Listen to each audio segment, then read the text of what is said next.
বাংলাদেশের সাম্প্রতিক পরিস্থিতি নিয়ে আলোচনা উঠেছে যুক্তরাষ্ট্রের পররাষ্ট্র দপ্তরের নিয়মিত ব্রিফিংয়ে। ইসলামপন্থী চরমপন্থী হামলার আশঙ্কা, সাংবাদিকদের গ্রেফতার ও গণমাধ্যমের স্বাধীনতা নিয়ে একাধিক প্রশ্ন তোলা হলেও সরাসরি কোনো মন্তব্য করতে রাজি হননি নবনিযুক্ত মুখপাত্র ট্যামি বুশ।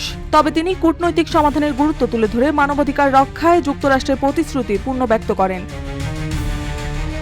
স্থানীয় সময় সোমবার অনুষ্ঠিত ব্রিফিংয়ে এক সাংবাদিক বাংলাদেশের সাম্প্রতিক নিরাপত্তা পরিস্থিতি নিয়ে প্রশ্ন তোলেন। তিনি উল্লেখ করেন, বাংলাদেশের সেনাপ্রধান ইসলামপন্থী চরমপন্থী হামলার বিষয়ে সতর্ক করেছেন। এ অবস্থায় সন্ত্রাসবাদ দমনে যুক্তরাষ্ট্রের প্রতিশ্রুতির প্রেক্ষাপটে বাংলাদেশকে সহায়তা করার কোনো পরিকল্পনা আছে কিনা সে বিষয়ে জানতে চান তিনি। এছাড়াও ব্রিফিংয়ে শান্তিতে নোবেল বিজয়ী অর্থনীতিবিদ ডক্টর মোহাম্মদ ইউনূস সরকারের অধীনে এক সাংবাদিকের কারাদণ্ড এবং গণমাধ্যমের স্বাধীনতা নিয়েও প্রশ্ন ওঠে। সাংবাদিক জানতে চান, বাংলাদেশের সংবাদপত্রের স্বাধীনতা রক্ষায় যুক্তরাষ্ট্র কী ধরনের পদক্ষেপ নিচ্ছে। এমন প্রশ্নের জবাবে মুখপাত্র ট্যামি ব্রুস সরাসরি কোনো মন্তব্য না করলেও বলেন, যুক্তরাষ্ট্র সবসময় মানবাধিকার ও স্বাধীনতার পক্ষে। তিনি বলেন, আমাদের প্রশাসন এবং পররাষ্ট্রমন্ত্রী কূটনৈতিক সমাধানের প্রতি প্রতিশ্রুতিবদ্ধ।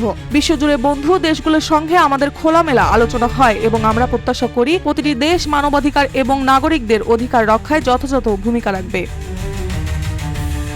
এদিকে ব্রিফিংয়ে বাংলাদেশের সংখ্যালঘুদের নিরাপত্তার বিষয়ও উঠে আসে। এক সাংবাদিক 2016 সালে মার্কিন প্রেসিডেন্ট নির্বাচনের আগে ডোনাল্ড ট্রাম্পের বাংলাদেশি হিন্দুদের নিরাপত্তা নিয়ে করা মন্তব্যের প্রসঙ্গ টেনে বর্তমান প্রশাসনের অবস্থা জানতে চান। জবাবে ট্যামি ব্রুস বলেন, তিনি নির্দিষ্ট কোনো দেশের পরিস্থিতি নিয়ে আনুষ্ঠানিকভাবে মন্তব্য করবেন না বা ভবিষ্যতে কি ঘটতে পারে সে বিষয়ে কোনো অনুমান করবে না। স্পষ্ট করেন যে যুক্তরাষ্ট্র কূটনৈতিক দৃষ্টিকোণ থেকে মানবাধিকার ও সাম্প্রদায়িক সম্প্রীতির পক্ষে কাজ করে যাবে।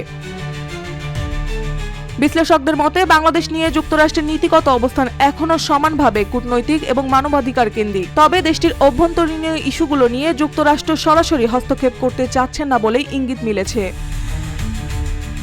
মার্জিয়া মৌ, রূপালী বাংলাদেশ।